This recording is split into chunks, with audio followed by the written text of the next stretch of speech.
Bapak, Ibu, saudara-saudara yang dikasihi Tuhan Yesus Kristus, puji syukur kepada Tuhan atas berkat dan anugerah-Nya, kita ada dalam keadaan baik. Dan berjumpa pada layanan podcast Kabar Bahalap, Jumat 22 Desember 2023, bersama saya, Diakon Masih Susana Binti, dari lingkungan pelayanan 3, Majelis GKE Palangka 1. Sebelum membaca renungan firman Tuhan, mari kita berdoa. Tuhan Yesus, Bapa kami yang di sorga, terima kasih atas perlindungan-Mu dan kesempatan yang boleh kami nikmati. Sebentar lagi kami akan membacakan renungan firman Tuhan. Sucikan hati dan pikiran kami, juga saudara-saudara kami yang mendengarkannya, sehingga firman-Mu semakin menguatkan iman kami untuk mampu melaksanakannya dalam sepanjang kehidupan kami. Ampuni dosa dan kesalahan kami ya Bapa, dalam nama anak-Mu Yesus Kristus sebagai Juru Selamat, kami berdoa dan mengucap syukur. Amin. Nas yang menjadi dasar renungan firman Tuhan sesuai Almanak GKE diambil dari Alkitab Perjanjian Lama, 2 Samuel pasal 6 ayat 11 sampai ayat 23 yang berbunyi demikian. 3 bulan lamanya tabut Tuhan itu tinggal di rumah Obed-Edom orang Gad itu, dan Tuhan memberkati Obed-Edom dan seisi rumahnya. Diberitahukanlah kepada Raja Daud demikian. Tuhan memberkati seisi rumah Obed-Edom dan segala yang ada padanya oleh karena tabut Allah itu. Lalu Daud pergi mengangkut tabut Allah itu dari rumah Obed-Edom ke kota Daud dengan sukacita. Apabila pengangkat-pengangkat tabut Tuhan itu melangkah maju 6 langkah, maka ia mengorbankan seekor lembu dan seekor anak lembu gemukan. Dan Daud menari-nari di hadapan Tuhan dengan sekuat tenaga. Ia berbaju efod dari kain lenan. Daud dan seluruh orang Israel mengangkut tabut Tuhan itu dengan diiringi sorak dan bunyi sangkakala. Ketika tabut Tuhan itu masuk ke kota Daud, maka Mikal, anak perempuan Saul, menjenguk dari jendela, lalu melihat Raja Daud meloncat-loncat serta menari-nari di hadapan Tuhan. Sebab itu ia memandang rendah Daud dalam hatinya. Tabut Tuhan itu dibawa masuk, lalu diletakkan di tempatnya, di dalam kemah yang dibentangkan Daud untuk itu. Kemudian Daud mempersembahkan korban bakaran dan korban keselamatan di hadapan Tuhan. Setelah Daud selesai mempersembahkan korban bakaran dan korban keselamatan, diberkatinyalah bangsa itu demi nama Tuhan semesta alam.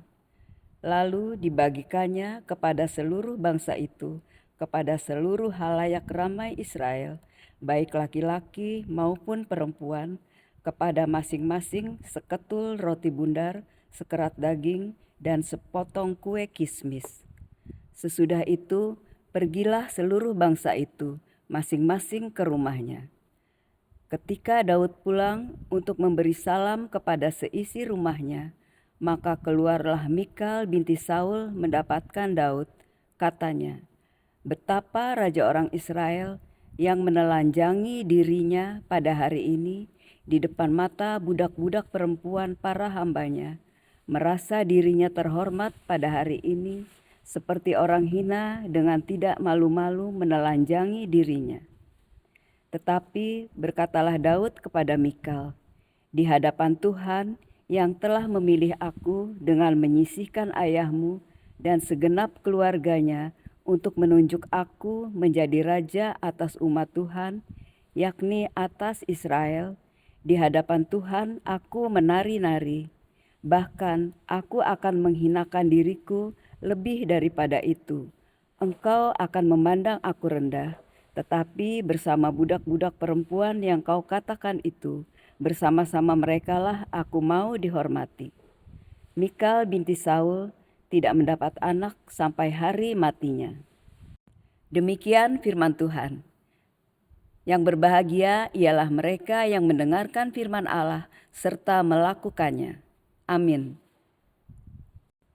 Bapak, Ibu, saudara-saudara yang dikasihi Tuhan Yesus Kristus, firman Tuhan yang akan saya bacakan pagi ini diambil dari buku Kabar Bahalap yang ditulis oleh Vikaris Iis Yukensi STH dengan judul Sukacita di dalam Tuhan. Sekarang penting untuk memahami apa yang Dia tuntut darinya. Dia tidak mengatakan bahwa dia telanjang dan semua pelayan wanita melihatnya. Anda akan melihat bahwa keluhannya adalah bagaimana raja menghormati dirinya sendiri hari ini. Kekhawatirannya bukan pada masalah kesopanan, tetapi masalah kehormatan. Daud menanggalkan semua pakaian rajanya dan hanya mengenakan efod. Daud tidak bertindak seperti seorang raja atau berpenampilan seperti seorang raja selama semua ini. Daud telah merendahkan dirinya dan tidak bertingkah laku seperti seorang raja. Miliki harga diri, dapatkan kehormatan. Respon Daud indah dalam ayat 21-22. Daud menjawab bahwa dia berada di hadirat Tuhan. Ketika Anda berada di hadirat Tuhan, tidak ada ruang untuk menghormati diri sendiri atau membedakan diri Anda sendiri. Bahkan, ia mengatakan akan menurunkan dirinya lebih jauh lagi. Kemuliaan dirinya sendiri tidak penting. Yang penting adalah kemuliaan Tuhan. Dia akan dipermalukan demi kehormatan Tuhan. Ingatlah bahwa Saul berulang kali mengkhawatirkan pendapat orang-orang tentang dirinya. Kami melihat putrinya memiliki pemikiran yang sama. Tapi Daud tidak peduli apa yang orang pikirkan tentang dia. Dia akan terlihat seperti hamba biasa di hadirat Tuhan. Daud mengatakan dengan merendahkan dirinya akan mendapat kehormatan lebih. Kehormatan datang dengan menghormati Tuhan, bukan dengan mencari kehormatan untuk diri sendiri.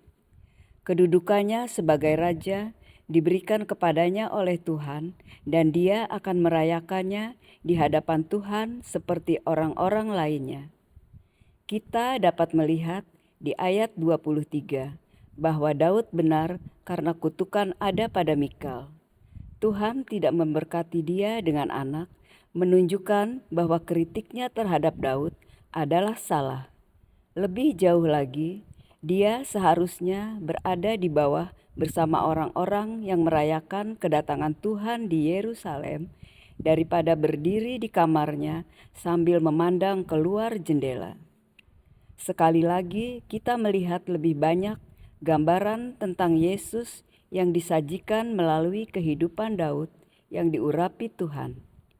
Dalam hal ini, kita melihat Daud merendahkan dirinya di hadapan Tuhan.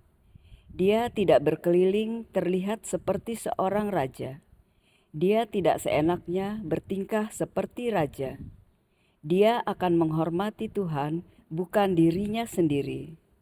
Perjanjian Baru juga menggambarkan hal ini yang dilakukan Yesus. Pikirkan tentang bagaimana dia hidup dan apa yang dia lakukan saat berada di bumi. Dia tidak berjalan-jalan bertingkah seperti raja. Satu-satunya mahkota yang dikenakannya di kepalanya hanyalah mahkota duri. Dia tidak berkeliling menyuruh orang untuk menghormatinya atau sujud kepadanya. Dia menghormati orang lain, menyembuhkan mereka, membantu mereka, mengajar mereka, dan bahkan membasuh kaki murid-muridnya. Demikian pembacaan renungan firman Tuhan. Mari kita berdoa. Terima kasih Tuhan Yesus atas berkat dan anugerah serta kasih setiamu di dalam kehidupan kami. Terima kasih atas firman yang telah kami dengar bersama. Pimpin kami Bapa dengan roh hikmat dan kebijaksanaan yang daripadamu, dan lembutkanlah kekerasan hati kami, agar kami dapat menjaga hati, pikiran, dan perilaku kami untuk selalu berbuat baik dan berpikir positif, untuk dapat menjadi hamba-Mu yang rendah hati. Ampuni akan dosa dan salah kami ya Bapa, di dalam nama anak-Mu Yesus Kristus Tuhan dan Juru Selamat, kami mengucap syukur dan berdoa. Amin. Selamat pagi dan salam sehat untuk kita semua. Jangan lupa like, comment, subscribe, dan membagikan program pelayanan ini kepada semua orang, agar melalui pelayanan ini Tuhan berkenan menjangkau semua umat-Nya. Terima kasih, selamat pagi, Tuhan Yesus memberkati.